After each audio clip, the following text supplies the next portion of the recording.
Mieritreritra ny handamina ny fampiasana ny seran'atsamo manerana ny Madagasikara ny Ministera ny fampiroboroboana ny indostria sy ny varotra ary ny fanjifana. Tanjona amin'izany ny hanafanganana ny fiangana sy ny fahatongavan'ireo sambo amin'ny seran'atsamo ny Toamasina ary ny andefasana azy ireo maka sy mampidina entana any amin'ny seran'atsambo hafa.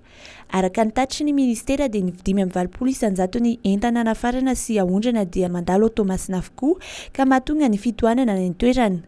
Misonitra vokatra izany ny sarandalana ka manjary miakatra ihany koa ny vidin'entana hoy ny ministera. Anisan'ny vahaolana ahafahana mifehy ny fiakaran'ny vidin'entana ny fanapariahana ny fampidinana sy ny fampiakarana entana eny anivon'ny seran'atsambo hafa ho hiatran'ny ministera misahana ny varotra. Efa mizotra ny fitiliana sy ny fanadihadiana manoloana ny trangana fatesana trondro marobe tany Tolañari ny sabotsy lasa teo. Ny Ivitoerana Nasionaly ny Siansa sy ny Teknika Nokleary na INSTN no isahana izany.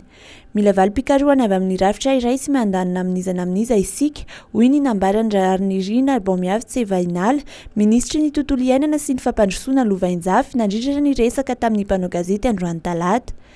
Ny orinasa Kit Madagascar Mineral na QMM kosa no antoka ny fampitaovana rehetra amin'ny fanatanterahana sy ny famatsiana rano fisotro madio sy tohana ratsakafo ireo mponina any an-toerana. Ampiarina ny SATA milaza fa izay mandoa dia tsy maintsy manonitra, ka raha toa ka voapirofo fa misy ifandraisana amin'ny fahafatesan'ny trondro ny rano avoaka ny orinasa QMM dia tsy maintsy hanonitra izany ny orinasa, hoy ny fanazavany ministra misahana ny tontolo iainana. Mahery ny 700 ireo mpiasa ny fahasalamana teny anivy ny toeram-pitsaboana COVID-19 na CTC-19 teto amin'ny faritra Analamanga no nandrainy tamin'ny karama ny volana Janoary.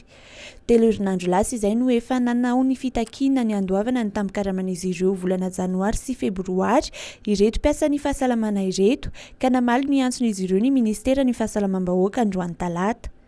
Ny karama volana Janoary ihany aloha hatreto no voarain'izy ireo, fa ny any volana Febroary kosa tsy mbola voafaritra mazava ny fotoana andraisana izany. Raha ny fanazavana voarain'ireo mpiasa ny CTC dia nisy fiovana fomba fanomezana alalana amin'ny fandoavana ny tamin'ny karaman'izy ireo. Ny vola natokana ho an'ny valana aretina COVID-19 no nanefana izany fa tsy avy amin'ny teti-bolan'ny ministera, ka izay no anisany nantonga ny fahatarany fandoavana ny tamin'ny karama.